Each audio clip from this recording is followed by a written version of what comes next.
Error base पर question दिया हुआ है आपको। एक स्टूडेंट ने ऑब्जर्वेशन किया पेंडुलम का, सिंपल पेंडुलम का। तो उसने क्या देखा कि उसकी जो ऑस्किलेशन रीडिंग है, एक बार उसे 2.63 मेजर किया, एक बार 2.56 किया, एक बार 2.42 किया, एक बार 2.71 किया, देन 2.80 किया। ठीक है, अलग अलग ऑब्जर्वेशन किया उसने, तो डेफिनेटली कुछ तो उसने एरर की हैं, है ना। अलग अलग क्यों आ रहा है, एरर की है कुछ। तो निकालना क्या क्या है, हमें मीन पीरियड निकालना है ऑस्किलेशन का। मीन पीरियड तो निकालना बहुत आसान है। इन सब डेटा को ऐड करके डिवाइड बाई 1 2 3 4 5 डिवाइड बाई 5 कर देंगे, मीन आ जाएगा। उसके बाद एब्सोल्यूट एरर निकालना है। तो एब्सोल्यूट एरर कैसे निकालते हैं हम लोग, मीन में से सब वैल्यू को माइनस करते जाएंगे, है ना। देखो हमारा मीन कितना आ गया, 2.62 आ गया, सब डेटा को प्लस करके डिवाइड बाई 5 2.62 आ गया। ओके, उसके बाद हमें हर एक ये जो वैल्यूज थी जो मेजर किया था एरर के साथ में, इसी से एब्सोल्यूट एरर निकालना है। मतलब मीन में से इस ट्रू वैल्यू को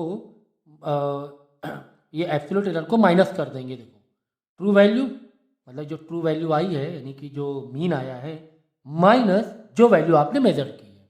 तो मीन वैल्यू कितनी आ गई है, ट्रू वैल्यू या मीन वैल्यू 2.62।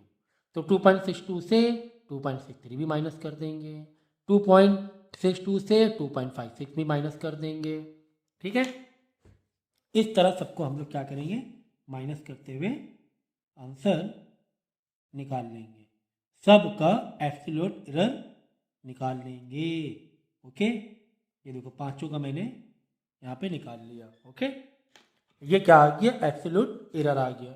एब्सोल्यूट एरर के बाद हमें बोला था मीन एब्सोल्यूट एरर निकालो, मीन एब्सोल्यूट एरर निकालो। तो मीन एब्सोल्यूट एरर का मतलब क्या होता है सर, मीन एब्सोल्यूट एरर का मतलब यहाँ पर जो एब्सोल्यूट एरर आए हैं, यहाँ पे जो मीन से माइनस करने के बाद एब्सोल्यूट एरर आए हैं, इन सबको वापस मीन कर निकाल लेंगे। तो सबको प्लस करके डिवाइड बाई 5 कर देंगे, तो आ गया हमारा 0.04, नहीं कितना आया, हाँ 0.11 आया। ठीक है ना, 0.11 आया। Is it clear. तो ये इसे क्या बोलते हैं हम लोग, देखो इसे तो बोलते हैं मीन वैल्यू, इसे बोलते हैं मीन एब्सोल्यूट वैल्यू। ठीक है ना, ये याद रखना, ये मीन एब्सोल्यूट एरर। ओके, उसके बाद पूछा गया था कि फ्रैक्शन एरर निकालो। तो मैंने फॉर्मूला रिवीजन सारी चीज़ें बताई हैं। तो फ्रैक्शनल एरर में क्या होता है कि आपकी जो ट्रू वैल्यू है, यानी जो भी मीन वैल्यू है 2.62 जो पहले मीन आई थी, उसको डिवाइड में रखेंगे, ऊपर एब्सोल्यूट एरर से हम लोग कंपेयर करेंगे। ठीक है ना, तो डेल्टा टी, तो सिंबल आप ऐसे भी ले सकते हो, आप ऐसे भी सिंबल ले सकते हो, कोई दिक्कत नहीं है। तो डेल्टा टी बाई टी, तो टी जो नीचे जो टी है वो मीन वैल्यू है, मीन जो निकाला था हम लोग ने, और डेल्टा टी, ये डेल्टा टी जो है ये एब्सोल्यूट एरर का मीन है। ठीक है ना, याद रखना, समझ गया ना। तो 0.11 अपॉन 2.62, तो सारे फॉर्मूले वैसे हम लोग ने किए हुए हैं। ठीक है ना, सो फ्रैक्शनल एरर को निकालने के लिए हम लोग क्या करते हैं, डेल्टा टी का मतलब एब्सोल्यूट एरर का मीन अपॉन टी का मीन। ठीक है ना, ये वाला मीन। ठीक है, तो काफ़ी टाइम ले लिया क्वेश्चन करने में। इसके बाद हम लोग क्या करेंगे, थोड़ा सिंप्लीफाई करके 0.04 आ गया। इसके बाद हम लोग क्या करेंगे, इसी को फ्रैक्शन एरर जो है हमारा, इसको हम लोग परसेंटेज एरर में कन्वर्ट कर देंगे, मल्टीप्लाई 100 करके। तो 100 से मल्टीप्लाई कर देना, इसका आंसर 0.04 आया था, 0.04 इंटू 100। ठीक है,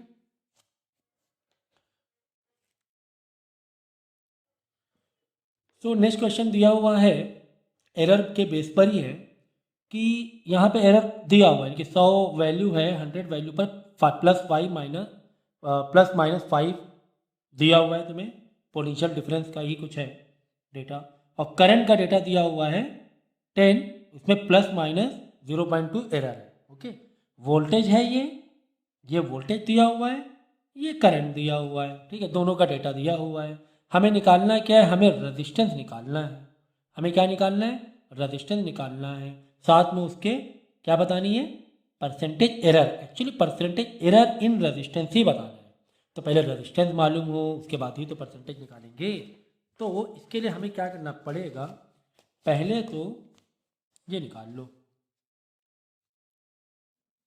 फॉर्मूला लिख दो पहले। तो देखो रेजिस्टेंस का फॉर्मूला क्या बनेगा, बोलो, R is equal to V into I, sorry V upon आई।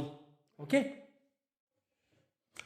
अब देखो जब दो नंबर डिवाइड में होते हैं, अभी हम लोग ने रिवीजन में भी किया था, जब डिवाइड में होते हैं तो डिवाइड में हो या मल्टीप्लाई में हो, डिवाइड में हो या मल्टीप्लाई में हो, उनके फ्रैक्शन एरर को क्या कर दिया जाता है, ऐड कर दिया जाता है। ठीक है ना, तो फॉर्मूला क्या बनेगा, देखो डेल्टा आर बाई आर, तो ये आर हमें मालूम होना चाहिए, तो आर भी हम लोग यहाँ पे निकाल लेंगे अभी। ठीक है, पहले फॉर्मूला मैं लिख रहा हूँ, is equal to delta V upon V plus plus delta I upon I. तो जो डिवाइड में हो या मल्टीप्लाई में हो, हमें इन्हीं दोनों जो वेरिएबल हैं इनके फ्रैक्शन एरर को क्या कर देना है, ऐड कर देना है। ठीक है, तो हमें निकालना है क्या, देखो what is the percentage error in computed resistance. तो ठीक है, बाद में परसेंटेज में कन्वर्ट कर देंगे। तो बाकी डेटा तो दिया ही हुआ है तुम्हें, देखो वी का क्या दिया हुआ है, वी में जो वी वैल्यू है 100 है और डेल्टा वी 5 है। देखो ये होता है इसमें वी और ये होता है डेल्टा वी, मतलब ये कहीं ना कहीं से मीन होता है, मीन वी ये वाला जैसे हमने 2.62 वाला किया था ना अभी, और ये हो गया डेल्टा वी। ठीक है ना, याद रहेगा, याद रहेगा सर। तो कितना आ रहा है देखो, 5/100 प्लस आई कितना दिया हुआ है, आई दिया 10 और डेल्टा आई 0.2 दिया हुआ है, आई दिया हुआ है 10 और डेल्टा आई 0.2 दिया हुआ है। तो 10 divide by, sorry 0.2 divide by 10, ऊपर डेल्टा वाला रखना है ना, ऊपर एरर रखनी है एब्सोल्यूट और यहाँ पे मीन वैल्यू रखनी है। तो इसको ठीक है सॉल्व कर दो, यहाँ पे 10 ऊपर नीचे 10 10 से मल्टीप्लाई करेंगे, डिनोमिनेटर कॉमन करेंगे तो क्या हो जाएगा 2, 5 प्लस 2 7/100 हो जाएगा। अब 7/100 को हमें किस में कन्वर्ट करना है, परसेंटेज वैल्यू में बताना है। तो परसेंटेज वैल्यू के लिए यहाँ पे इंटू 100 करो, तो यहाँ पर भी इंटू 100, 100 से 100 कर जाएगा, बचेगा 7%। ठीक है ना, डेल्टा आर अपॉन आर का परसेंटेज वैल्यू क्या आ जाएगी, 7%। ठीक है ना, यहाँ पे अलग अलग अलग सबका किया, अब मैंने एक बार में कर दिया है। ठीक है, पहले प्लस कर लिया, बाद में कन्वर्ट मैंने परसेंटेज में कन्वर्ट कर दिया है। ठीक है ना, तो देख लो फिर से, हमें परसेंटेज एरर निकालना था। अगर हमें जस्ट एरर निकालना होता, सुनो यहाँ पर आर हमने क्यों नहीं किया, अगर ऐसा होता find find error in resistance या कंप्यूटेड रेजिस्टेंस, अगर ऐसे पूछा होता, अगर ऐसे पूछा होता कि एरर बताओ रेजिस्टेंस परसेंटेज एरर बताओ, तो हमें क्या करना पड़ता कि delta R by R is equal to 7/100 आ रहा था, फ्रैक्शन वैल्यू आ रही थी, और हमें निकालना क्या था, हमें डेल्टा आर निकालना था। तो डेल्टा आर हम यहीं रखेंगे, 7/100 इंटू आर को इधर आके मल्टीप्लाई करा देते। तो सर आर क्या था, तो आर यहाँ निकाल लो, R is equal to V by I, V में कितना दिया हुआ है 100, आई दिया है 10, देखो पहली पहली जो वैल्यू है, तो 100/10 तो 10 आ गया, तो यहाँ पे हो गया 10। ठीक है, यहाँ पे मल्टीप्लाई 0.7, तो डेल्टा आर आ गया 0.7। समझ गए। तो अगर सिर्फ एरर पूछा होता तो आर को यहाँ लाके मल्टीप्लाई करा तो सिर्फ एरर आ जाता, लेकिन परसेंटेज पूछा था तो परसेंटेज के लिए फ्रैक्शन में होना ज़रूरी है, तो फ्रैक्शन में लेके चल रहे थे, इंटू 100 यहाँ कर दिया, इंटू 100 यहाँ कर दिया, ये भी परसेंटेज बदल गया, ये भी परसेंटेज में बदल गया। समझ गए। नेक्स्ट क्वेश्चन दिया हुआ है आपको कि ये physical quantity x is calculated from, कुछ एक फिजिकल क्वांटिटी है एक्स, है ना, कोई एक फॉर्मूला है, इसका फॉर्मूला क्या दिया हुआ है, X is equal to AB² upon √C। ठीक है, ये फॉर्मूला दिया हुआ है, तो हमें पता है पावर वाला फॉर्मूला है, जिसे पावर आगे आ जाती है, सही है ना। कैलकुलेट परसेंटेज एरर इन एक्स, परसेंटेज एरर इन मेजरिंग ABCR। ठीक है, तो ये तीनों का ABC यहाँ पे जो क्वांटिटीज़ हैं, ठीक है, इनका तो परसेंटेज एरर दिया हुआ है, और हमें एक्स यानी मीन में आंसर निकालना है कि मीन बताना है आपको एक्स का कैलकुलेट परसेंटेज एरर। ठीक है, X is equal to AB² upon √c। √c का मतलब ही क्या हुआ, पावर 1/2। अब पावर 1/2 को हम लोग लिख सकते हैं 1/c के ऊपर पावर 1/2, ठीक है। तो ये पावर 1/2 हो गया, ए के ऊपर पावर 1 है, बी के ऊपर 2 है। तो पावर वाला मैंने क्या फॉर्मूला बताया था, कैसे करना है बोलो। पावर के लिए मैंने क्या बताया था, मैंने ये बताया था कि x is equal to AB²। तो देखो ए में तो पावर 1 ही है, तो कोई दिक्कत नहीं, यहाँ पे डेल्टा a/a लिख देंगे, ओके। सबको प्लस करते हुए जाना है, प्लस b की पावर मतलब 2 दिया हुआ तो 2 आगे आ जाएगा, फिर डेल्टा b/b प्लस c के ऊपर पावर 1/2 है, देखो √c के ऊपर 1/2, अंदर डिवाइड में हो मल्टीप्लाई में कोई फर्क नहीं पड़ता, कोई फर्क नहीं पड़ता है। तो 1/2 डेल्टा c/c,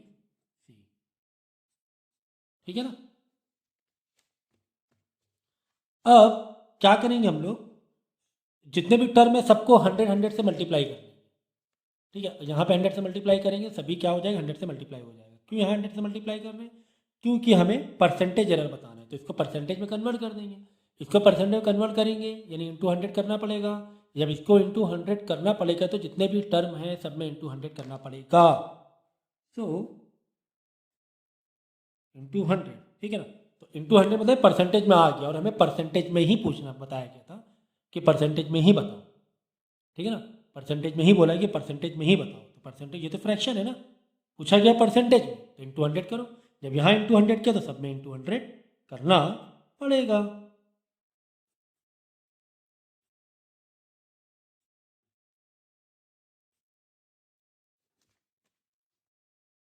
ठीक है। और इससे एक और कनेक्टिविटी हमें मिल रही है, क्योंकि ये जो डेटा दिया हुआ है ना, देखो ये क्या है, ये ए का परसेंटेज एरर है, ये क्या बन गया, ये बी का परसेंटेज एरर बन गया, इस ब्रैकेट में क्या बन गया, सी का परसेंटेज एरर बन गया। तो अच्छा है ना, तुम्हें वही तो दिया हुआ था, ये देखो ABC का 4 2 3, आसान हो गया ना, है कि नहीं। तो इज इक्वल टू, तो इस पूरे का आंसर दिया हुआ है, देख लो। ए का परसेंटेज एरर 4, बी का 2, सी का 3, बस यहाँ पे डाल दो 4 plus 2 into 2 plus 1/2 into C का दिया हुआ है 3, okay okay okay. Percentage sign सब में लगा देना। चलो पहले कैलकुलेट करते हैं, एक साथ परसेंटेज साइन लगा देंगे। तो 4 2 2 4 और 4 + 4 8, और 8 + 3/2 यानी कि 1.5 9.5। तो 9.5 क्योंकि ये परसेंटेज में था ना, तो ये सबका परसेंटेज ही है सिंबल यहाँ पर ओवरऑल देखा जाए तो, ठीक है ना।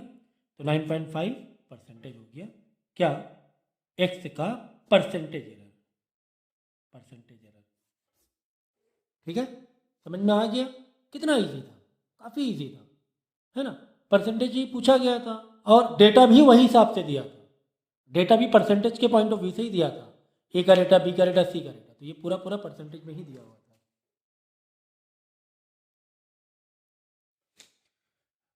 ठीक है।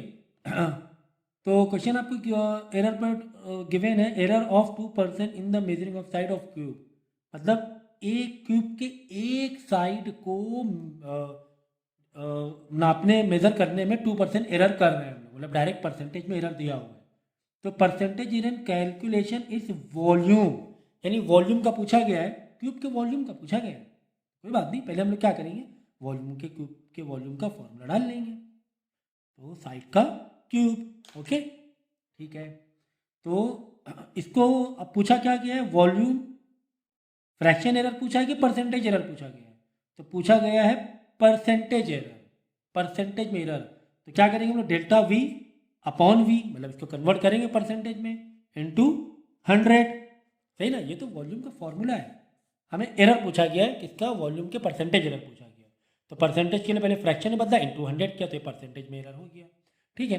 तो यहाँ पर भी अब यहाँ पे इंटू 100 कर रहे हैं, तो यहाँ पे फॉर्मूला बना लें हम लोग। इसका फॉर्मूला क्या आएगा बोलो, पावर है 3 आगे आ जाएगी, delta side upon side into 100, ठीक है ना।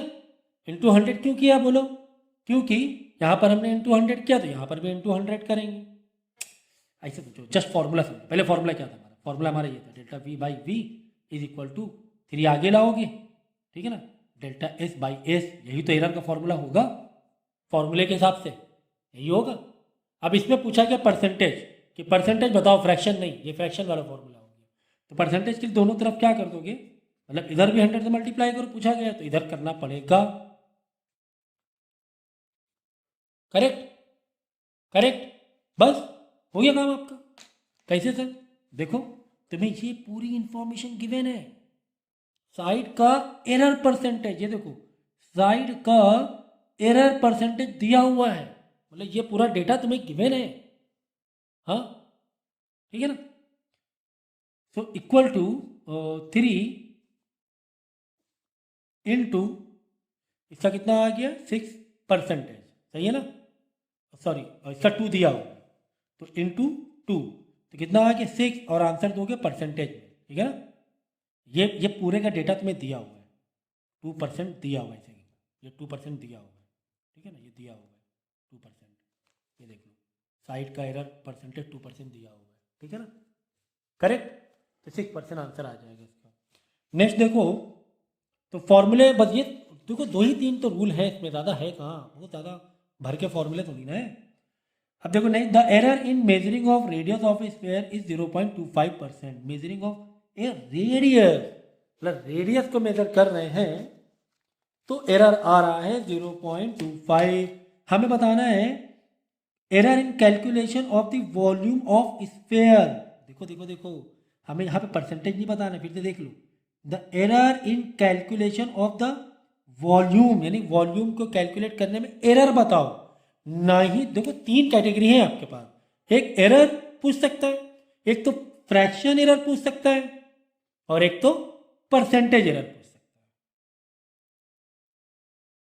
ये 3 चीज ध्यान दो, ठीक है। इससे पहले वाले क्वेश्चन में परसेंटेज एरर पूछा गया था, अब पूछा गया है जस्ट एरर बताओ, जस्ट एरर। तो हम पहले फॉर्मूला लिखे, पहले वॉल्यूम का फॉर्मूला लिखो। वॉल्यूम किसका? स्फीयर का वॉल्यूम ना, वॉल्यूम की बात हो रही, स्फीयर का वॉल्यूम फॉर्मूला बोलो जरा।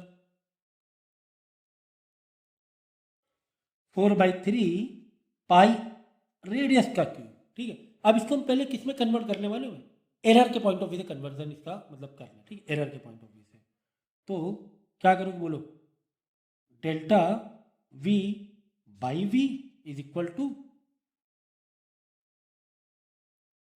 अब देखो यहां पर क्या है, आर के ऊपर पावर लगी है क्यूब, आर के ऊपर पावर कितने लगे क्यूब, तो सर इनका क्या करेंगे 4/3 पाई, इनका कुछ ना करो, इनका कुछ ना करो, ठीक है, इनको हटा दो, ठीक है। तो 3 यहाँ ले आएंगे, फिर delta R by R, okay, ऐसे ही करते हैं हम लोग, हाँ सर ऐसे ही करते हैं, ठीक है। बस, तो बस आर क्यूब को ही तुम्हें देखना है। अब तुम्हें निकालना क्या, इन तीनों में एरर निकालना है कि फ्रैक्शन एरर निकालना है कि परसेंटेज एरर निकालना है? हमें एरर निकालना है, हमें क्या निकालना है, एरर निकालना है। देख लो क्वेश्चन समझो जरा, error in calculation of the volume, समझो जरा सा, ठीक है ना। तो यानी कि हमें डेल्टा वी चाहिए, तो वी तो उधर चला जाएगा, वी तो उधर चला जाएगा, ठीक है।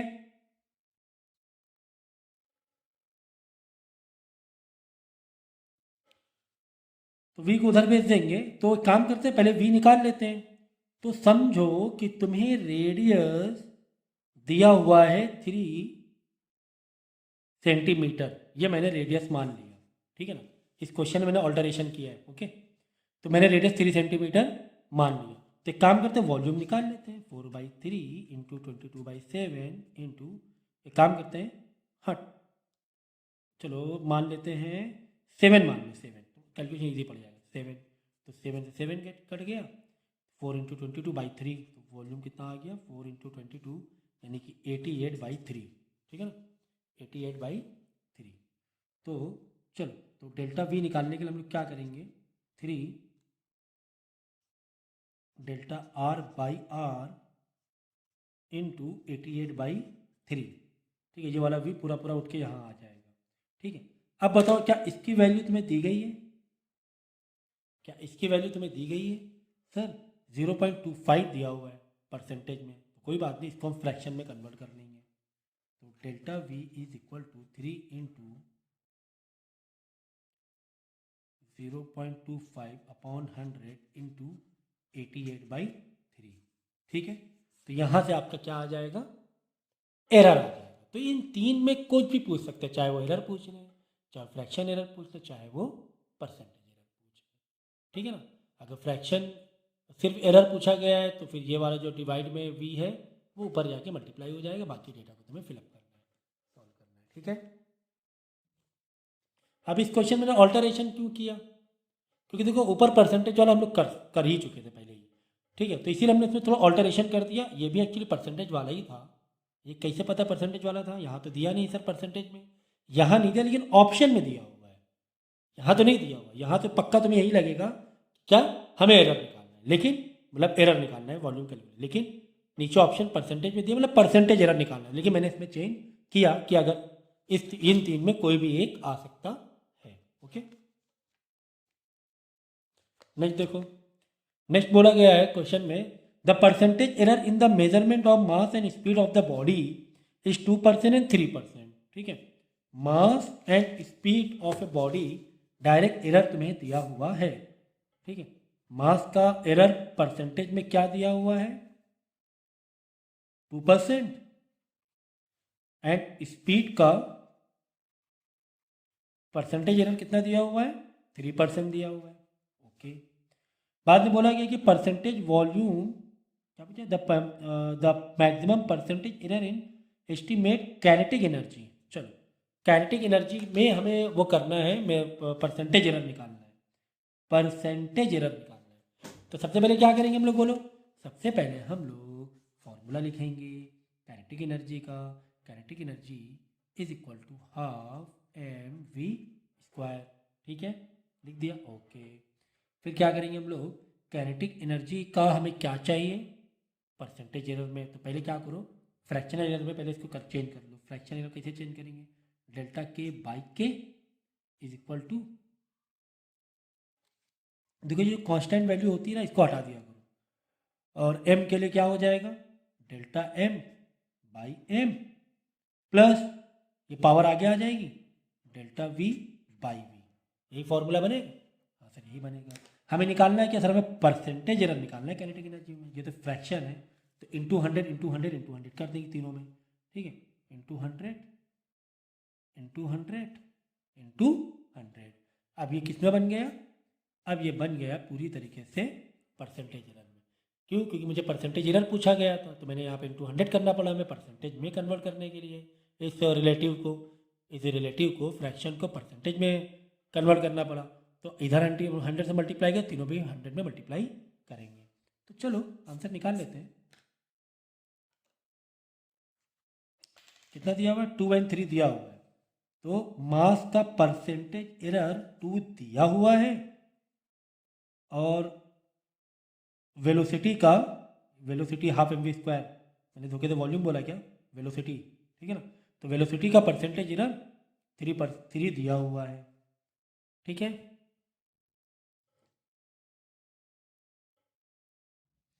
तो निकाल लो 2 और 3 डालो वैल्यू,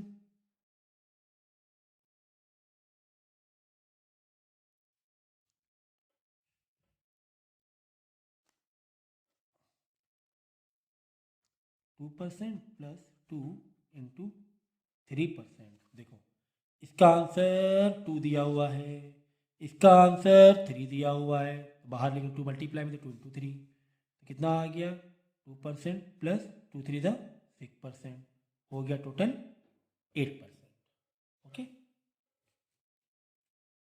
8C वाला ऑप्शन सही होना चाहिए, क्वेश्चन नंबर 5, ठीक है, सही सही समझ गए। तो काफ़ी इजी था, है ना। तो नेक्स्ट हम लोग क्वेश्चन करने जा रहे हैं डायमेंशनल एनालिसिस के, ओके। तो इससे पहले क्या करते हैं, कुछ बेसिक जो हमारे पास फॉर्मूलेज हैं उनकी MLT तो जान लेते हैं, डायमेंशनल फार्मूला तो जान ही लेते हैं, ठीक है ना। तो अब एरिया के लिए देखो, एरिया के लिए फॉर्मूला क्या आएगा, लेंथ इंटू ब्रेथ।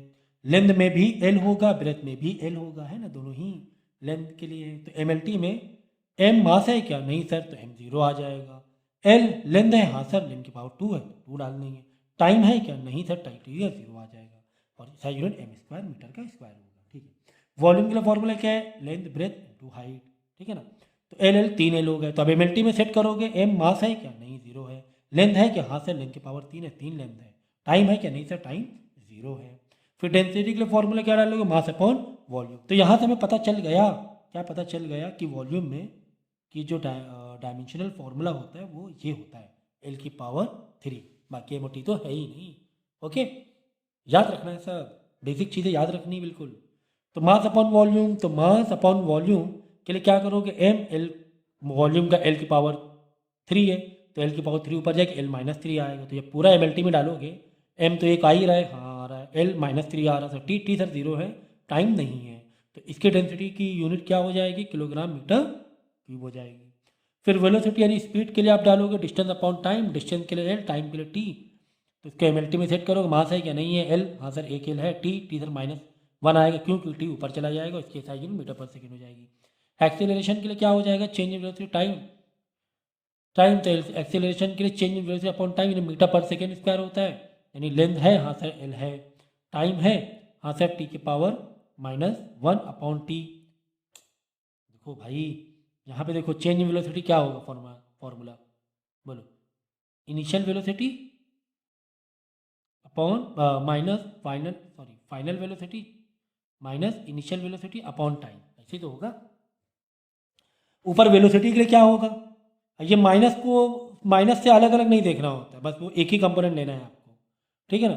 ऊपर वेलोसिटी के लिए क्या होगा, मीटर पर सेकेंड स्क्वायर, यानी मीटर पर सेकेंड स्क्वायर का मतलब एस के ऊपर पावर -1, ऐसे देखो, चलो मैं यहाँ बता रहा हूँ एक्सेलरेशन का। देखो acceleration is equal to v minus Q by T is equal to, देखो वेलोसिटी के लिए क्या होता है, ये दोनों वेलोसिटी माइनस में ना मल्टीप्लाई थोड़ी ना है, माइनस है तो उसको एक ही लेना है आपको, मीटर मीटर पर सेकेंड होता है, पर सेकेंड मतलब सेकेंड में -1 रहेगा, और नीचे टाइम में तो सेकेंड है तो एक सेकेंड यहाँ पावर प्लस का 1 ही रहेगा, तो ऊपर जाएगा तो वापस -1 हो जाएगा, कुल मिला के मीटर पर सेकेंड स्क्वायर या मीटर सेकेंड के ऊपर -2 हो जाएगा, ये एक्सेलरेशन का हो जाएगा। तो मीटर के लिए क्या लोगे, लेम एल, टाइम के लिए हो गया टी की पावर -2, ठीक है ना। तो देखो m0 रहेगा एल टी की पावर -2, एल टी की पावर -2, क्लियर है। ये हो गया एक्सेलरेशन की डायमेंशनल फॉर्मूला, ठीक है।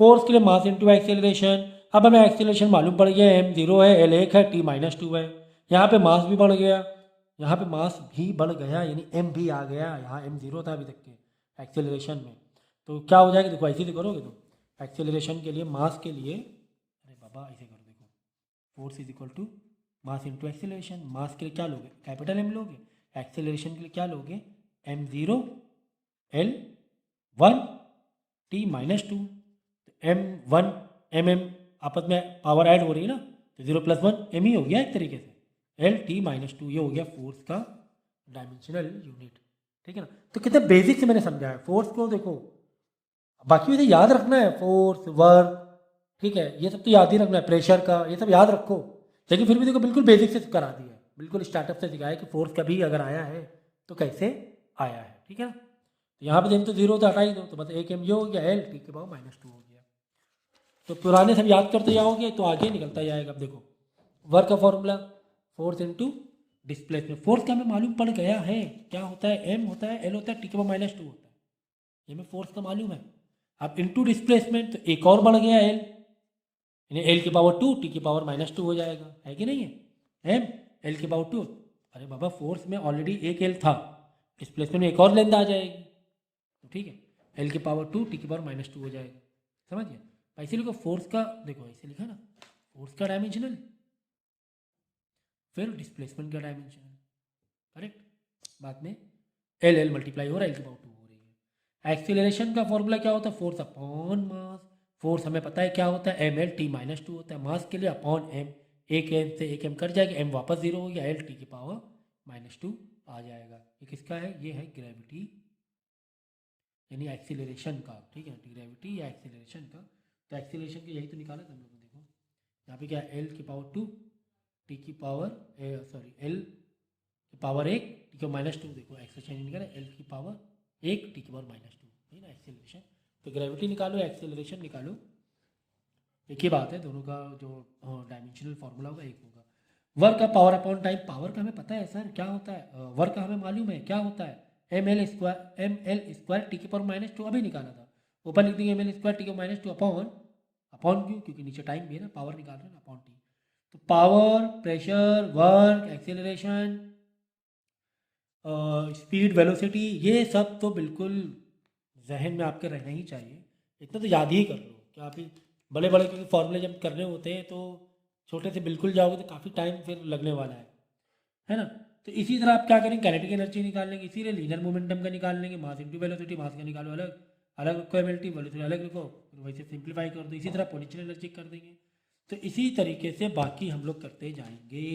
अब हम लोग पूरा काफ़ी हद तक के सारे चैप्टर पढ़ चुके हैं, तो हमें फॉर्मूलेस याद भी होने चाहिए कि सरफेस टेंशन का फॉर्मूला क्या होता है, फोर्स अपॉन लेंथ होता है, फोर्स की एमएलटी मालूम है, लेंथ की एक और एल आ गया, एल को -1 आ जाएगा पावर, नीचे माइनस तो ऊपर जाके एक माइनस और एक प्लस होके कैंसिल हो जाएगा, ठीक है, तो एल 0 आ जाएगा, क्योंकि अब हमें सारे फॉर्मूले मालूम हो चुके हैं, क्योंकि हमने अपनी सिलेबस को पूरा कर लिया है, ठीक है, ओके।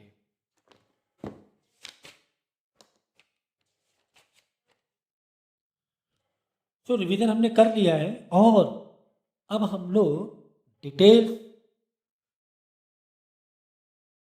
पहले ही कर चुके हैं। अब हम लोग क्वेश्चन आंसर करने जा रहे हैं, यानी कि इस चैप्टर का जो डिटेल्स वाले वीडियो थे, जो भी लेक्चर्स थे, वो हम लोग कर चुके हैं। तो अब मैं जब क्वेश्चन आंसर कराऊंगा तो आपको रिलेट होना ज़रूरी है।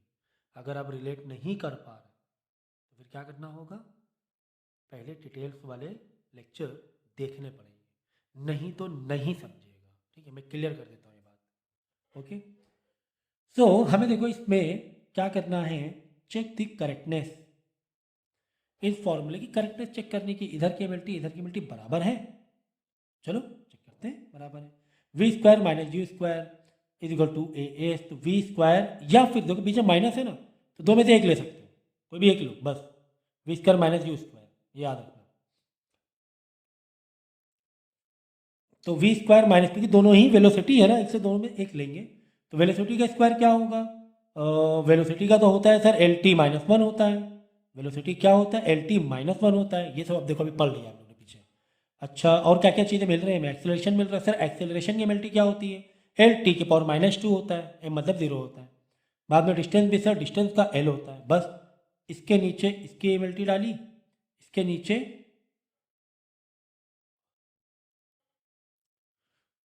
तो अब हम लोग डायमेंशनल एनालिसिस के क्वेश्चन आंसर अटेम्प्ट करेंगे। और रिवीजन मैंने जस्ट अभी कराया है, छोटा सा रिवीजन था 4-5-6 मिनट का, ठीक है ना। और जब मैं क्वेश्चन आंसर करा रहा हूँ तो ये मान के मैं चल रहा हूँ कि डिटेल्स वाले लेक्चर आपने पूरे कंप्लीट किए हुए हैं, नहीं तो रिलेट नहीं कर पाओगे और आपको समझ में नहीं आएगा। तो ये मैं पहले कह देता हूँ कि क्वेश्चन आंसर करने से पहले इनके जो कॉन्सेप्ट बेस के जो लेक्चर्स थे वो ज़रूर कर लो, ठीक है ना, नहीं तो रिलेट करने में मुश्किल होगी, करेक्ट, ओके। फॉर्मूला आपको दिया हो v² - u² is equal to 2as। इसमें देखो डायमेंशनल मैंने बताया तीन टाइप के तीन अप्रोच से क्वेश्चन आते हैं, एक तो आता है चेक करेक्टनेस से, और एक आता है फॉर्मूला पूरा जब बनाना होता है वो आता है, और एक एमएलटी फाइंड करने के लिए आता है, ठीक है ना। ये तीन अप्रोच से क्वेश्चन आते हैं, तो ये क्या है, चेक करेक्टनेस बेस पर है ना, चेक करेक्ट, ये मैंने डिटेल वीडियो पूरा बताया हुआ है। तो ठीक है, v², तो v को तो पता है सर क्या होती है, LT-1 होती है, वेलोसिटी u² मतलब वेलोसिटी है सर, तो LT-1 ही होती है, और 2 हटा दो, जो कांस्टेंट वैल्यू होती है उसे हटा दिया जाता है। एक्सेलरेशन का सर एक्सेलरेशन मालूम है, जस्ट अभी किया, LT-2 होता है, डिस्प्लेसमेंट का L होता है। बस आप इस फॉर्मूले को कॉपी करो, v² के नीचे उसकी उसकी एमएलटी यानी डायमेंशनल फार्मूला का स्क्वायर माइनस u² के लिए u का डायमेंशनल फार्मूला का स्क्वायर इज इक्वल टू 2 हटा दो, एक्सेलरेशन का डायमेंशनल फार्मूला, फिर डिस्प्लेसमेंट का तो एल ही होगा, बस। तो ये कितना हो रहा है, पावर ऊपर मल्टीप्लाई कर दो पूरे अंदर ब्रैकेट में, एल की पावर 2 टी की पावर -1 इंटू 2, तो टी की पावर -2 हो जाएगा, माइनस यहाँ पर वही कहानी होगी, एल का ओवरऑल स्क्वायर है ना, तो एल का स्क्वायर T-1 इंटू 2 -2 का -2 आ जाएगा, ठीक, एक तरफ आ गया। दूसरा देखो, दूसरी तरफ क्या था, एक्सेलरेशन इंटू डिस्प्लेसमेंट, एक्सेलरेशन के लिए था LT-2, डिस्प्लेसमेंट एल था, तो एल इंटू एल मल्टीप्लाई हो रहा था, एल का स्क्वायर टी की पावर -2, ये देखो सेम आ गया, सेम आ गया, सेम आ गया, बीच में माइनस है ना, तो वो एक ही वैल्यू कैरी करेगा, ये वाला देखो है ना, ये दोनों सेम है ना, ये वाला भी वही है, तो तीनों बिल्कुल सेम है, ठीक है ना, मतलब हाँ ये फॉर्मूला ठीक है, सही है, करेक्ट है फॉर्मूला। क्योंकि दोनों साइड की जो डायमेंशनल यूनिट थी दोनों की साइड की सेम आ रही है, ठीक है। इसी तरह ये भी कर सकते हो check correctness, U T plus half A T का स्क्वायर। तो यहाँ पे सर सिर्फ क्या है, डिस्प्लेसमेंट है, तो कोई बात नहीं। यहाँ पर तो बहुत कुछ है सर, कोई बात नहीं, परेशान ना हो, कुछ ना कुछ चीज़ें रिड्यूस भी होंगी, ठीक है ना। तो देखो डिस्प्लेसमेंट के लिए तो होता है एल, ठीक है, इधर तो एल आया एम जीरो टी जीरो हो जाएगा, इधर यू टी यू का यानी स्पीड का होता है L T minus one, T का तो एक और टी हो जाएगा, फिर हाफ हटा दो, कांस्टेंट सब हटा दिया जाता है, एक्सेलरेशन का एल टी माइनस टू होता है। बस फॉर्मूले जो फॉर्मूला डाला, देखो डिस्प्लेसमेंट के नीचे एल डाला, ये देखो डिस्प्लेसमेंट के नीचे एल डाला, फिर यू मतलब स्पीड के लिए L T minus one into T है तो टी के लिए टी डाल देंगे, प्लस एल टी एक्सेलरेशन का एल टी माइनस टू होता है इंटू टी स्क्वायर, मतलब टी का स्क्वायर हो जाएगा। अब इसको सिंप्लीफाई करो ना, देखो टी की पावर माइनस वन, टी की पावर प्लस वन, टी की power minus one plus one आपस में कट जाएंगे, टी की पावर जीरो हो जाएगी, टी खत्म, टी की पावर जीरो, किसी की पावर जीरो मतलब वन, प्लस अब यहाँ आ जाओ, यहाँ सिर्फ एल बचा है, प्लस टी की पावर माइनस टू, टी की पावर प्लस टू, तो minus two plus two again cancel हो गया, टी की पावर जीरो हटा दो, सिर्फ एल बचेगा, तो एल प्लस एल, यहाँ पर भी क्या है एल ही तो है, यहाँ पर भी तो एल प्लस एल, यहाँ एल प्लस एल मतलब टू एल, मतलब एल ही यूनिट देखो ना सिर्फ आप, L plus L two L होगा ना, तो कांस्टेंट वैल्यू मत देखो, यूनिट देखो आप, तो एल एल हो गया कि नहीं हो गया, एल का स्क्वायर थोड़ी ना हो रहा है इधर, किधर एल हो इधर एल का स्क्वायर हो, इतना तब दिक्कत हो जाती, तब चेक करेक्टनेस में वो रॉन्ग हो जाता है, ठीक है। तो आप लोग के जो इंपॉर्टेंट मार्किंग है फिलहाल तो हम लोग वही कर रहे हैं, ठीक है, लेकिन एक नीचे क्वेश्चन अच्छा दिखा तो मैंने वो बता दिया कि अगर एक तरफ बहुत बड़ी यूनिट है और एक तरफ सिर्फ डिस्प्लेसमेंट है और एक तरफ पूरा फैला हुआ था, यहाँ पर फॉर्मूला काफ़ी फैला हुआ था, तो सर कैसे सेम आएगा, तो उसमें घबराने की बात नहीं है, तो ये इंपॉर्टेंट है मेरे हिसाब से, काफ़ी अच्छा क्वेश्चन है, ठीक है ना, इसे करो।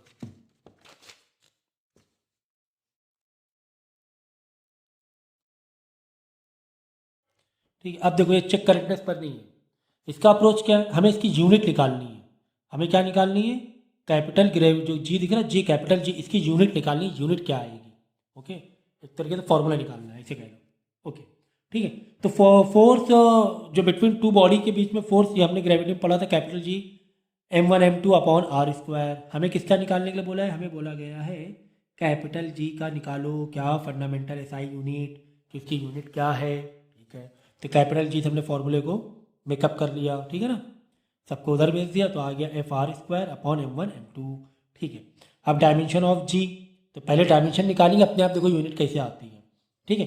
फोर्स, देखो फोर्स का एम एल टी क्या है, M L T minus two है, आर स्क्वायर, आर मतलब डिस्टेंस, तो डिस्टेंस का स्क्वायर मतलब एल लेंथ का square, okay, upon M one M two मतलब mass capital, again mass capital, ठीक है। तो यहाँ पे हो गया एम इंटू एम, एम की पावर टू, एम की पावर टू ऊपर जाएगी वन, और पावर यहाँ माइनस टू हो जाएगी, तो वन माइनस टू एम की पावर माइनस वन हो जाएगी, एल यहाँ एक है, यहाँ एल दो है, तो एल तीन हो जाएंगे, यहाँ टी माइनस टू है, तो यहाँ टी है नहीं, तो टी के माइनस टू, ये फाइनली मिल गया हमें, ये फाइनली मिल गया। अब देखो इसकी जी की यूनिट कितने अच्छे से आ रही, देखो कैपिटल जी की यूनिट कैसे आ रही, एम की पावर माइनस वन, मतलब एम एसआई यूनिट में एम क्या होता है, मास किलोग्राम होता है, यानी किलोग्राम के ऊपर माइनस वन, ओके, यानी पर किलोग्राम, एल के ऊपर क्या क्यूब, यानी लेंथ के ऊपर क्यूब, लेंथ हम लोग एसआई यूनिट में क्या लेते हैं, मीटर लेते हैं, मीटर का क्यूब, ओके।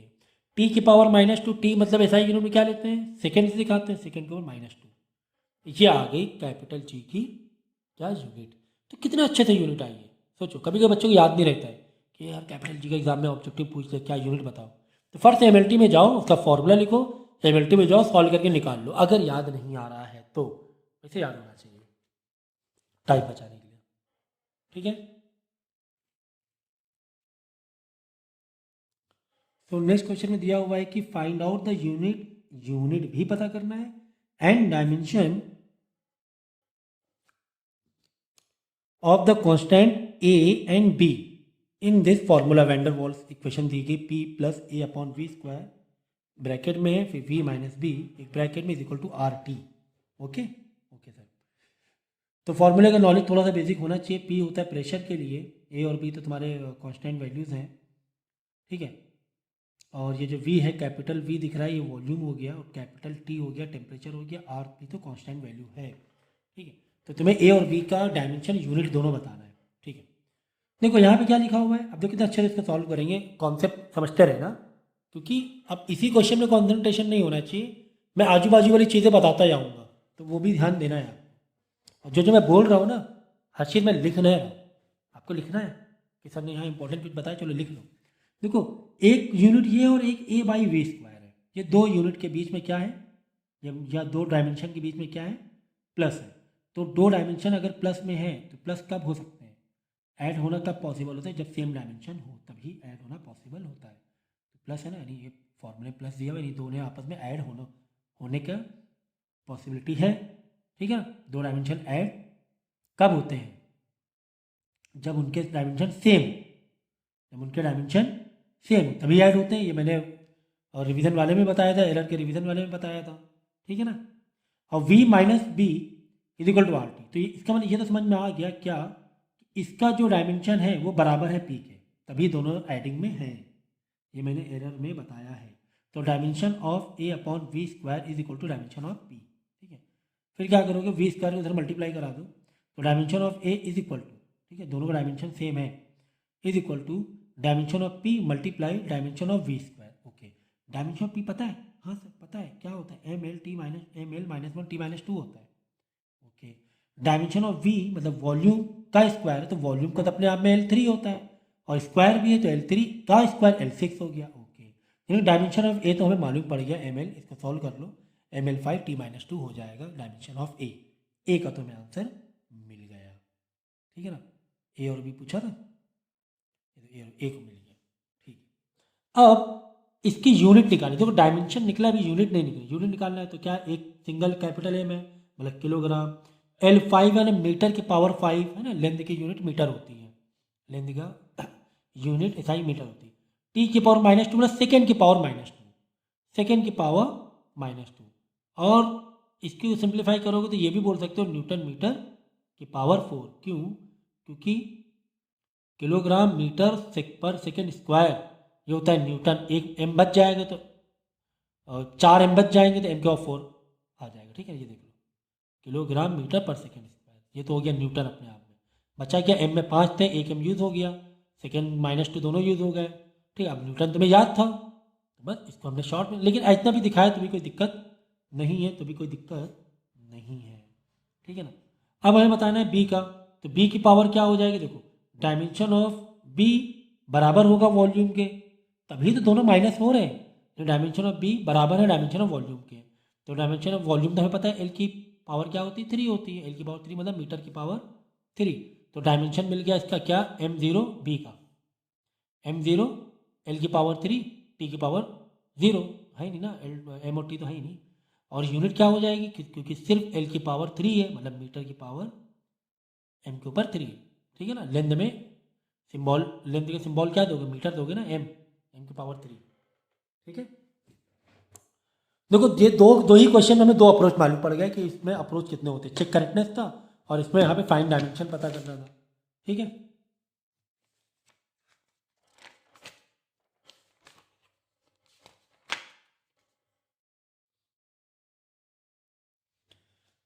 अगला क्वेश्चन आपको दिया हुआ है the speed of sound in V, ठीक है ना, स्पीड देखो छोटा वी है ना स्पीड के लिए, in a medium depends on the modulus of volume elasticity E and density rho of the medium, obtain formula the speed of sound by the dimensional analysis. ठीक है, तो मैंने कहा था ना कैसे किस तरह तीन अप्रोच अलग अलग होते हैं, मिनिमम 3 अप्रोच तो होते ही होते हैं। अब यहाँ पर आ गया फॉर्मूला बनाओ, यहाँ पे क्या आ गया, फॉर्मूला बनाओ। ठीक है, तो चलो देखते हैं।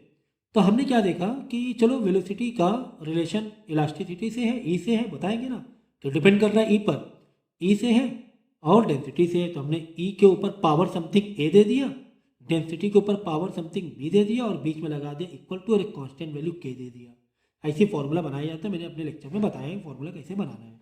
वेलोसिटी इज इक्वल टू, तो सर हमें कैसे पता, सर ये डायरेक्ट है, एक पॉजिटिव माइनस से पता चलेगा, हो सकता है ई नीचे आ जाए, हो सकता है डेंसिटी नीचे आ जाए, वो बाद में आ जाएगा, अपने आप आएगा वो।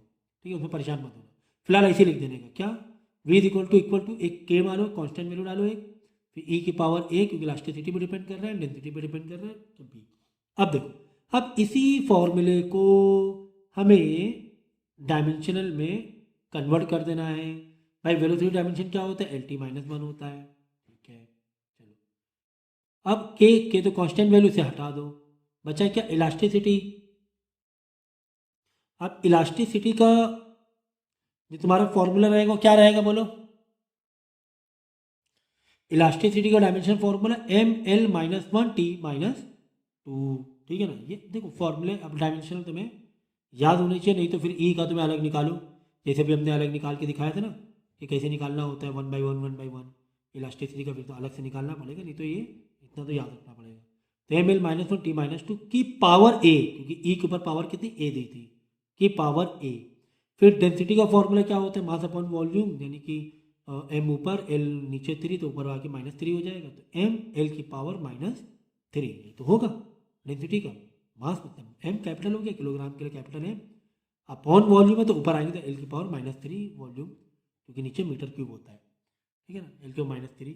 अब पूरे ब्रैकेट में बी दे दो, क्योंकि इसकी पावर बी दी है, क्योंकि हमें पता ही नहीं ना फॉर्मूला क्या है, हमने इलास्टिक को अलग लिखा, डेंसिटी को अलग डायमेंशन लिखा, वेलोसिटी डायमेंशनल अलग लिखा। अब हमें पता है कि फॉर्मूला आपस में इक्वेट है, तो दोनों साइड के डायमेंशनल क्या होते हैं, इक्वल होते हैं, इसीलिए डायमेंशनल हमने इक्वल कर दिया। अब देख लो मल्टीप्लाई में पूरा एक एम हो गया, एक एम हो गया, और इनके ऊपर की नहीं, देखो पहले ओवरऑल पावर ए है, तो क्या करो इसको ओपन करोगे, एम के पावर भी ए आ जाएगा, एल के ऊपर -a आ जाएगा, टी के ऊपर -2a आ जाएगा, क्योंकि ए सब जितने भी अंदर ब्रैकेट में बैठे हुए हैं सब में आके चिपक जाएगा। इधर बी, एम के ऊपर बी आ जाएगा, एल के ऊपर -3b आ जाएगा, ठीक है ना, सबका आप सेपरेट हम दे देंगे। अब क्या करेंगे, चलो मैं लिख कर ही कराता हूँ, ये वाला इम्पॉर्टेंट है, देखो L T -1 M L -1, dimension मालूम होना चाहिए इलास्टिक का, ठीक है, के कांस्टेंट से हटा दो, कोई दिक्कत नहीं, कि पावर ए, फिर डेंसिटी का होगा एम एल -3 की पावर बी, ओके। तब हम क्या करेंगे, एल टी -1 यानी एम तो हो गया यहाँ पे 0 ही, इज इक्वल टू, सब में पावर अलग अलग दे दो, एम के ऊपर ही पावर ए, एल के ऊपर -1 इंटू ए माइनस ए, प्लस टी के ऊपर -2 इंटू ए -2a, अलग अलग दे दिया हमने। फिर एम के ऊपर पावर बी, एल के ऊपर -3b, ठीक है। अब सब मल्टीप्लाई में जो जो बेस सेम है उनको क्या करेंगे, उनकी पावर को आपस में ऐड कर देंगे, तो एम की power 0, L T -1 is equal to, देखो एम ए प्लस बी, क्योंकि इधर एम में बी था इधर ए है, ओके, एल -a -3b, ये होगा ना, -a -3b, फिर एक बच रहा है टी का,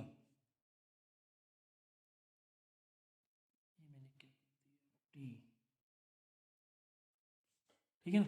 अब टी यहाँ है नहीं तो टी पूरा पूरा लिख दो, -2a, करेक्ट। अब हमें क्या करना है, हमें मालूम है क्या कि डायमेंशनल फॉर्मूले में अगर इक्वेट है तो इनके यूनिट सब, इनके जो एमएलटीज होते हैं सब बराबर होती है, यानी यहाँ पर m इज इक्वल टू इस m के बराबर हो जाएगा, ये जो l है इधर l के बराबर हो जाएगा, ये जो t है इधर t के बराबर हो जाएगा, है ना, इक्वेट है ना, आपस में इक्वेट है ना। तो m0 is equal to M A plus B हो जाएगा, l is equal to L -a -3b हो जाएगा, t -1 है ना, ये t -1 is equal to t -2a हो जाएगा, करेक्ट, सही है ना। सबको आपस में सेपरेट इक्वेट करा लिया, इंडिविजुअली इक्वेट करा लिया। अब हमें क्या करना है, देखो अगर बेस बेस सेम होता है तो इनकी पावर भी क्या हो जाती है, सेम हो जाती है, बेस बेस सेम तो पावर भी सेम, बेस बेस सेम तो इनकी पावर भी सेम।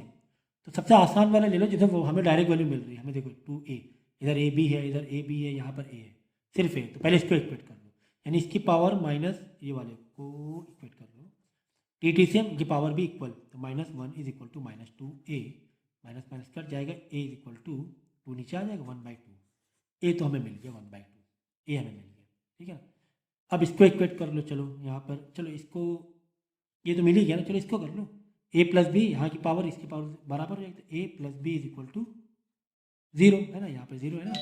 अब जिसमें हमें ए मालूम पड़ गया है तो एक जगह इसी हमने पहले इसको सॉल्व किया था, इज इक्वल टू 0, यानी बी इज इक्वल टू आ जाएगा -1/2। चलो अब निकाल लो, ए भी आ तो गया, अब क्या निकालना है, ठीक है ना, ए और बी तो आ तो गया, अब हमें निकालना है फॉर्मूला फाइनली।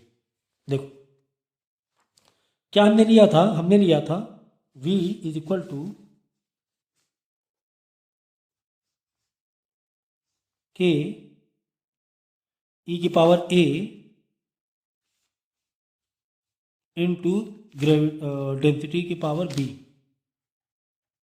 बस पावर लिख दो, वेलोसिटी से के ई, ए कितनी वैल्यू आई 1/2 आई है, और डेंसिटी कितना आया है माइनस का 1/2, बी आया ना 1/2, डेंसिटी के बी के पावर -1/2, तो डेंसिटी बी है 1/2, तो 1/2 पावर सर अच्छी नहीं लग रही, इसको हम लोग क्या करेंगे अंडर रूट में ले लेंगे। पावर 1/2 का मतलब ही क्या होता है अंडर रूट ई, ये क्या है डेंसिटी की पावर -1/2, तो ये नीचे आके क्या हो जाएगा डेंसिटी की पावर प्लस का 1/2, प्लस का 1/2 वापस हम क्या डाल देंगे अंडर रूट में डाल देंगे, ठीक है ना, तो ये दोनों भी किस में है अंडर रूट में है, तो v इज इक्वल टू के, तो ओवरऑल अंडर रूट ले लें, इलास्टिक बाई डेंसिटी, ये आ गया ये, ठीक है। अब यहाँ पे क्या बोला गया है क्या,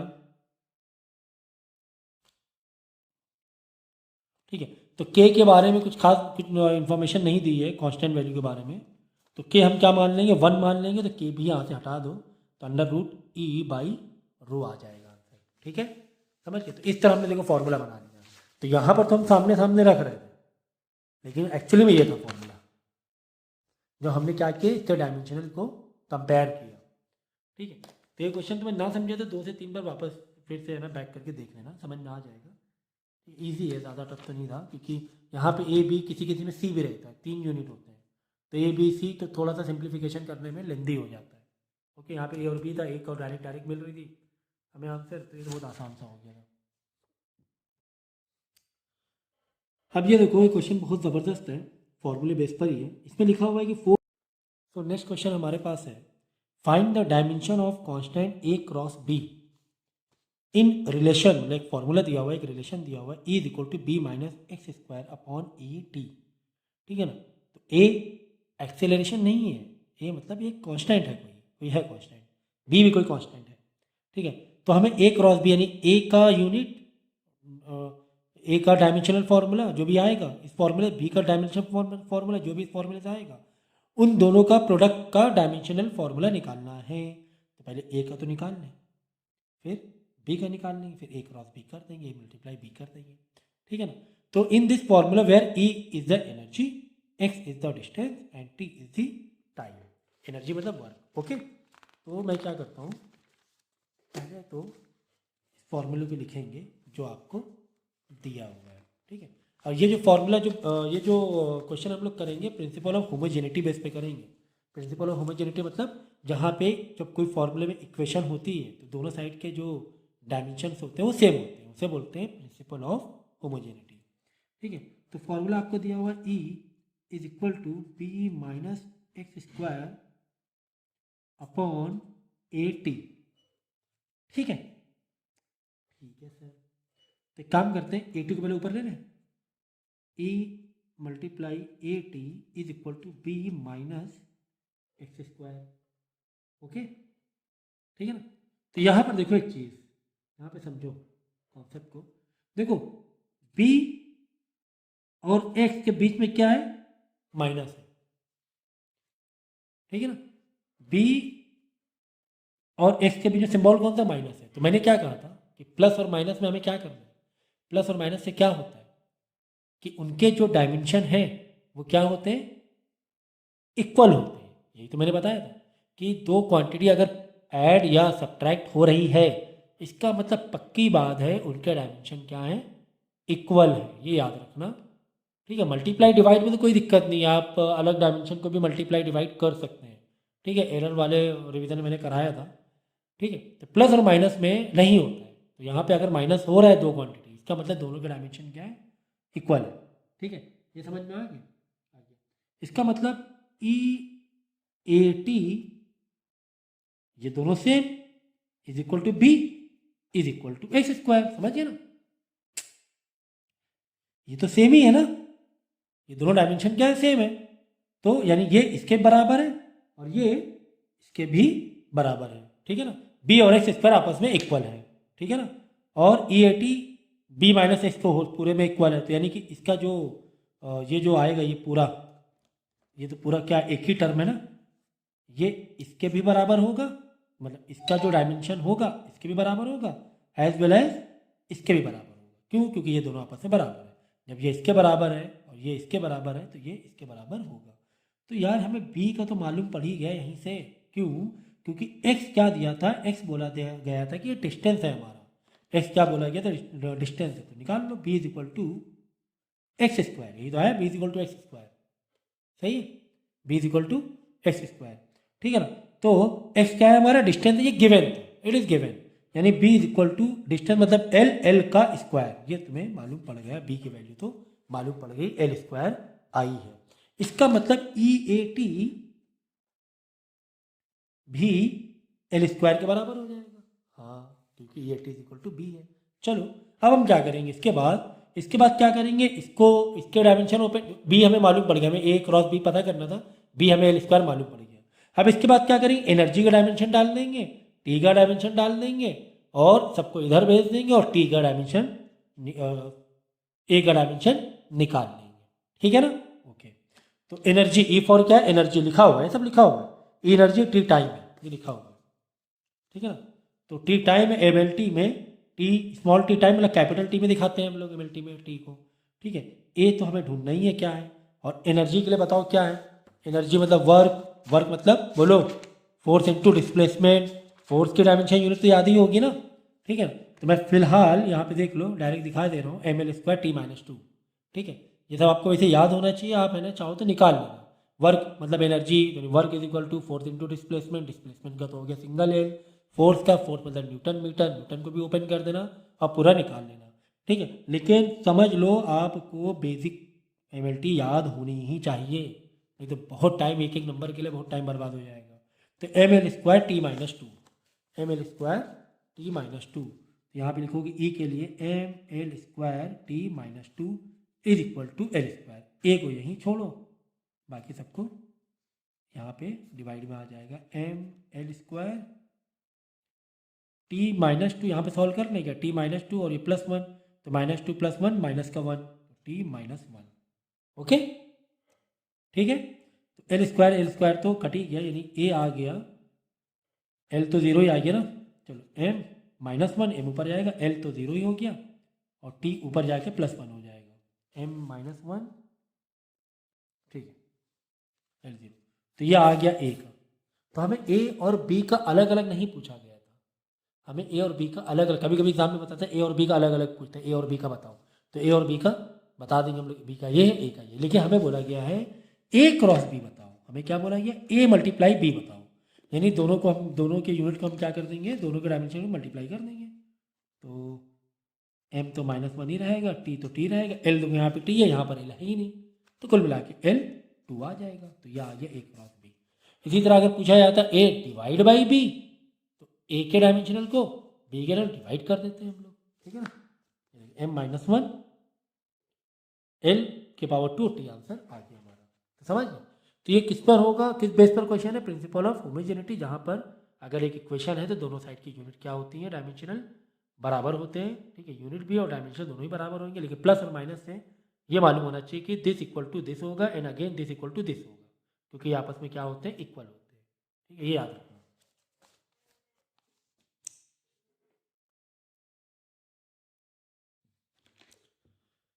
अगला जो देखो क्वेश्चन हमें दिया हुआ है, यहाँ पर आपको फॉर्मूला बनाना है, निकालना है। लिखा हुआ है कि particle mass M is tied, mass M is tied to string and swung around the circular path of R with a constant speed V, ठीक है ना। तो क्या करेंगे हम लोग, डेटा लिखेंगे अच्छे से पहले। तो मास के लिए तुम्हें दिया हुआ एम, एम स्मॉल एम तो सिंबल में है और एम एल टी में कैपिटल एम लिखते हैं, है ना। और अराउंड सर्कल पाथ रेडियस दिया हुआ है आर, रेडियस स्मॉल आर से दिया, और एम एल टी में रेडियस के लिए क्या लिखेंगे बोलो, एल लिखेंगे, है ना, लेंथ हुई ना रेडियस, ओके। और कांस्टेंट स्पीड वी, और जो स्पीड जो दी गई है v दिया हुआ, और स्पीड का mlt क्या होगा बोलो ज़रा, स्पीड के लिए mlt मीटर पर सेकेंड स्क्वायर होता है, मीटर पर सेकेंड स्क्वायर होता है, नहीं एल टी माइनस वन होगा मीटर पर सेकेंड स्क्वायर। तो मैंने यहाँ पे इसके सिंबल भी लिख दिया और इसके यूनिट भी लिख दिया, इसके डायमेंशनल यूनिट भी लिख दिया है।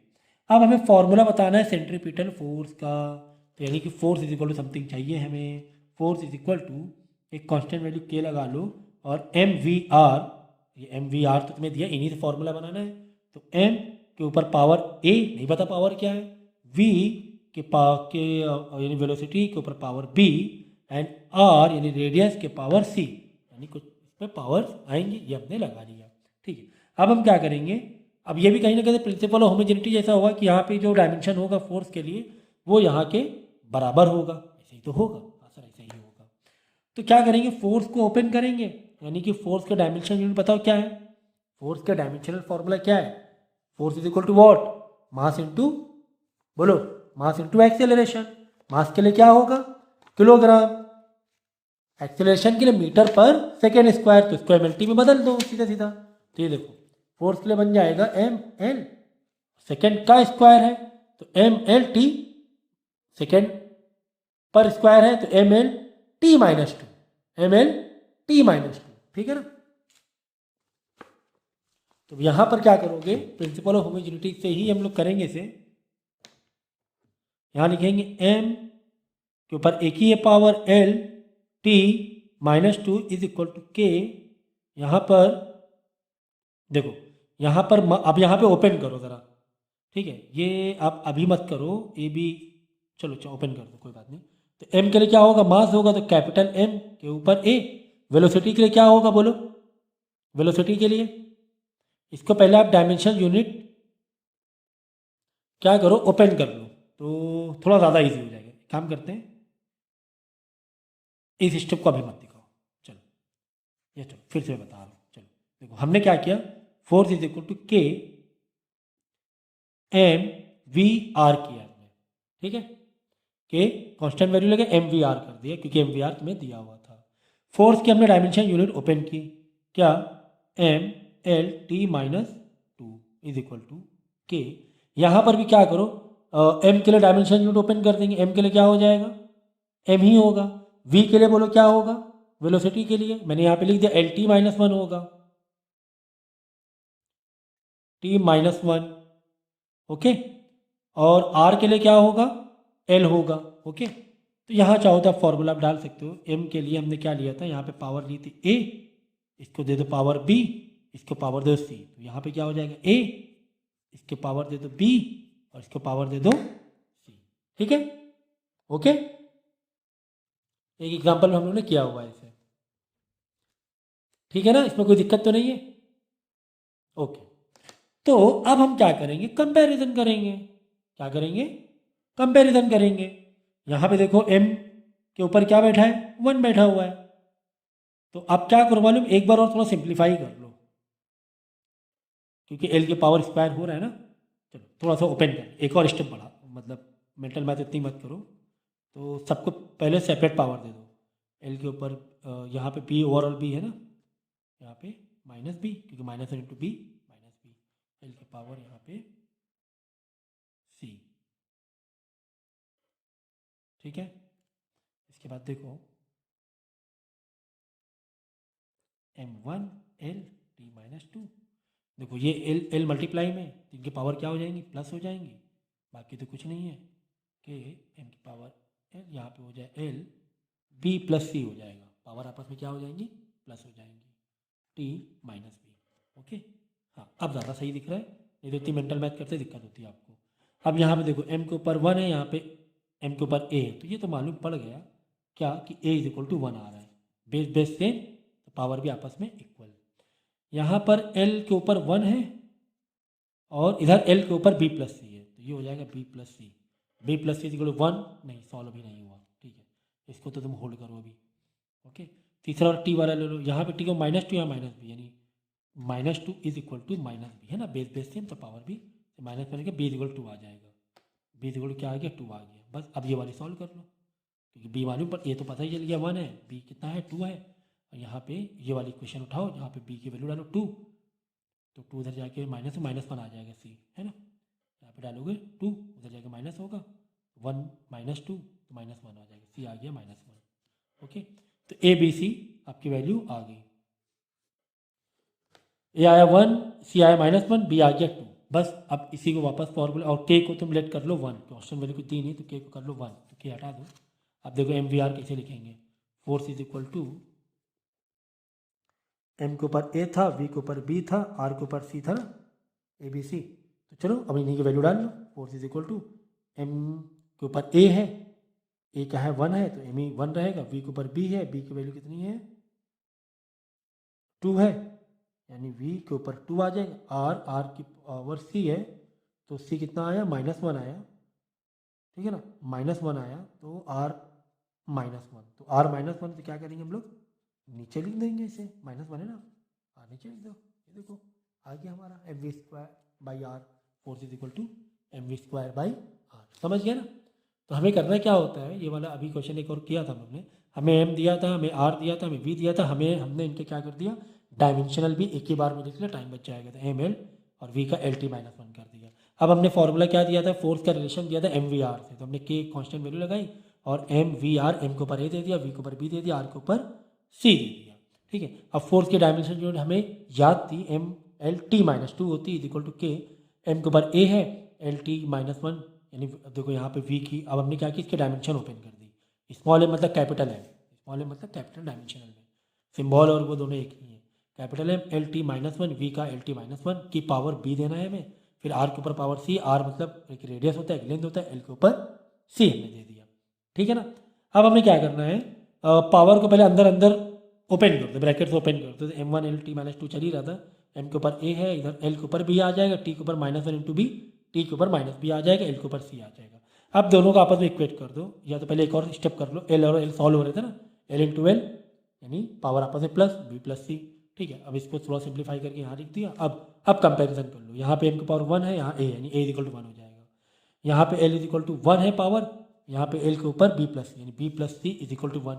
ये सॉल्व नहीं हो पा रहा है क्योंकि यहाँ पे दो वेरिएबल हमें नहीं पता है, लेकिन टी के ऊपर क्या है -b है, टी के ऊपर क्या है -b है, यहाँ पे टी के ऊपर -2 है, तो -b is equal to -2 minus करिए, b इज इक्वल टू आ गया, फिर c को भी सॉल्व कर लेंगे, ठीक है। फिर फॉर्मूले को लिख देंगे पूरा फिर से, F is equal to M A V B R C, है ना, जहाँ से स्टार्ट किया था ठीक वहाँ से वापस एंडिंग में जाएंगे, यहाँ से स्टार्टअप किया था, कैलकुलेट कर लेंगे, 1 के कांस्टेंट कुछ दिया नहीं है, तो एम के ऊपर ए, बी के ऊपर वी के ऊपर बी, आर के ऊपर सी, ए की वैल्यू मालूम पड़ गई, बी की वैल्यू मालूम पड़ गई, सी की वैल्यू भी मालूम पड़ गई है, ठीक है। ठीक है, तो एग्जैक्टली क्वेश्चन नंबर 14 भी इसी पर दिया हुआ है, फॉर्मूला आपको मेकअप करना है, फॉर्म करना है, ठीक है ना। तो द फ्रिक्वेंसी एन, फ्रिक्वेंसी को हमने एन से एक्सप्रेस किया है, of a tuning force depend upon the L, length L, density rho and junction modulus Y of its material from dimensional consideration find a possible formula for the frequency of the tuning fork। तो इसमें भी क्या करना है, n is equal to सबको फॉर्मूले में लिख लेना, n मतलब फ्रिक्वेंसी, ओके। तो ये मैं जस्ट ऊपर से बता रहा हूँ, आप लोग कर लेना पूरा कंप्लीट। तो n इज इक्वल टू लिखो k कांस्टेंट, ठीक है। तो किस पर डिपेंड है, l पर डिपेंड है, यानी लेंथ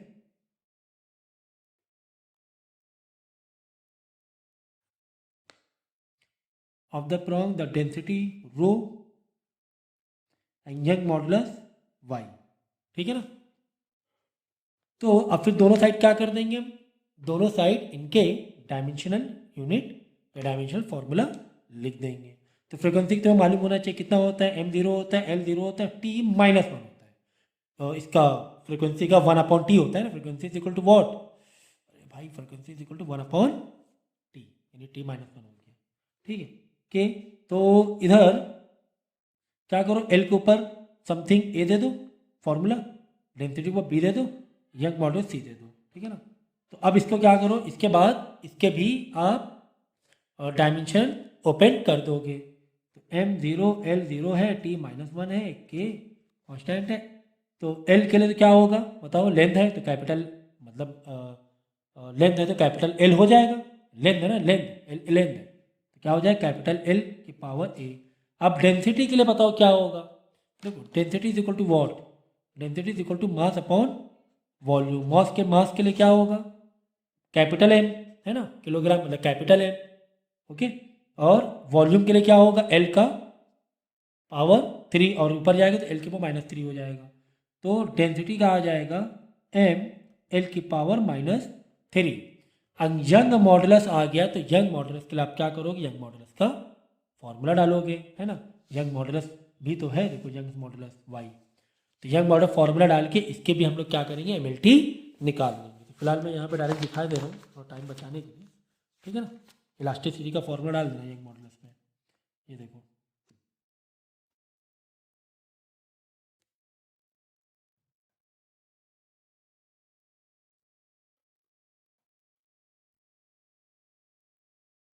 देखो यहाँ पे दिया हुआ है कोफिशिएंट ऑफ इलास्टिसिटी मतलब young modulus, okay. Stress upon stress, stress में आप क्या लिखोगे, स्ट्रेस का formula ml-1 t-2 upon strain का तो डायमेंशन लेस होती है, यहाँ पे एल हो जाएगा 0, तो कुल मिला के आ जाएगा ml-1 t-2। देखो स्ट्रेस के लिए फॉर्मूला क्या था, फोर्स अपॉन एरिया, फोर्स से क्या निकलेगा, force upon area, ml-1 t-2 निकल आएगा, तो स्ट्रेस का हो गया ml-1 t-2, ठीक है। अब स्ट्रेन के लिए क्या है, extension length upon original length, L cut जाएगा ना, तो एल तो 0 हो जाएगा, मतलब m0 l0 t0, नीचे कुछ भी नहीं आने वाला है। कुल मिला के ml-1 t-2 क्या आ जाएगा, यंग मॉडुलस का डायमेंशन आ जाएगा ml-1 t-2, ठीक है। तो यहाँ पे लिखेंगे आगे, इसके ऊपर पावर डेंसिटी पावर b चल रही थी, अब यंग मॉडुलस का ml-1 t-2, सही है ना। एक बार आप चेक कर लो,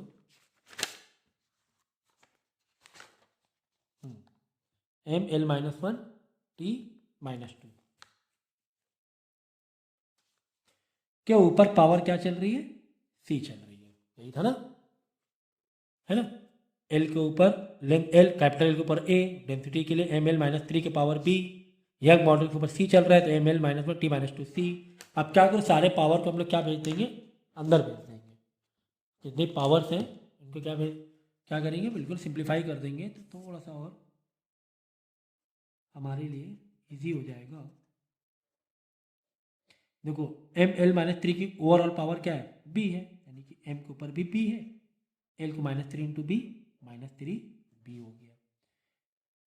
फिर देखो m के ऊपर c हुआ l-1, यानी कि l के ऊपर -c हुआ, t-2 मतलब t के ऊपर -2c हो गया, ठीक है।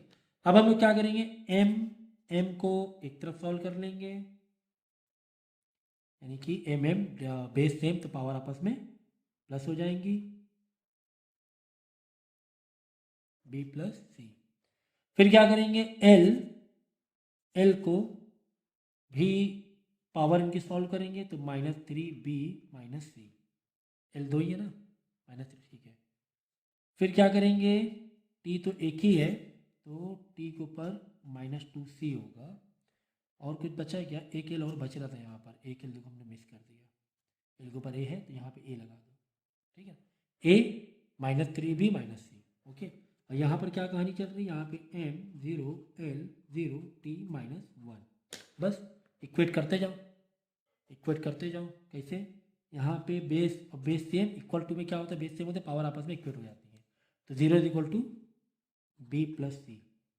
फिर ये देखो बेस सेम और ये सेम, यानी कि 0 इज इक्वल टू, ये कितना था, a-3b -c, टी देख लो, -1 इज इक्वल टू -2c, तो मेरे ख्याल से माइनस माइनस हट गया, पहले ये वाला जल्दी सॉल्व हो रहा है, सबसे पहले ये सॉल्व हो रहा है, सी सॉल्व हो रहा है, तो सी आ जाएगा 1/2, 1/2, ठीक है, 2 इधर आगे डिवाइड हो जाएगा, सी की वैल्यू यहाँ इधर भेजना, तो बी की वैल्यू आ जाएगी, सी की वैल्यू देखो क्या है भाई, B plus C is equal to 0 है, सी हमें मालूम पड़ेगी 1/2, तो 1/2 इधर जाएगा -1/2 हो जाएगा, तो इतनी छोटी छोटी बातें समझानी पड़ेगी, ये बी आ जाएगा।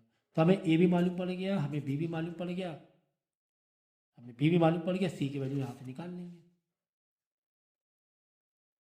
ए कितना है, ए हमारा कितना आया था, ए आया था नहीं, ए नहीं, ए निकालना है हमें, हमें सी मालूम पड़ गया, तो ए हमें निकालना है -3 बी आया 1/2 माइनस सी आया 1/2। तो यहाँ से क्या निकाल लोगे, ए निकाल लोगे, बस ए बी सी आ जाएगा। तो वापस जाएंगे अपने पुराने वाले फॉर्मूले में, यहाँ पर यही था ना, n इज इक्वल टू ये, बस एल के ऊपर जो भी ए आंसर आएगा यहाँ से ए की वैल्यू डाल देंगे, डेंसिटी के ऊपर -1/2, बी -1/2 आया तो क्या हो जाएगा, डेंसिटी को नीचे भेजना तो पॉजिटिव 1/2 हो जाएगा, फिर अंडर रूट में डाल देना। और सी की वैल्यू आई है 1/2, तो जो यंग मॉडल है तो अंडर रूट में आ जाएगा, समझ गया ना। तो कुछ इस तरह आ जाएगा। तो यहाँ से तुम लोग क्या करना, ए की वैल्यू निकाल लेना, सिर्फ जितनी आ रही है, बाद में फॉर्मूले में मेकअप कर देना, ठीक है। इसी तरह 15 वाले भी यही कहानी है, 15 वाला भी कर लेना। इसके बाद हमारे पास कुछ ऑब्जेक्टिव्स भी हैं, चलो ऑब्जेक्टिव देख लेते हैं, बहुत ईजी है। पूछा गया है कि सरफेस टेंशन फॉर्मूला बताओ। सरफेस टेंशन का फॉर्मूला क्या होता है, फोर्स अपॉन लेंथ, फोर्स का एमएलटी लिख देना, लेंथ की एमएलटी लिख देना, सॉल्व कर लेना, एमएलटी सरफेस टेंशन का आ जाएगा।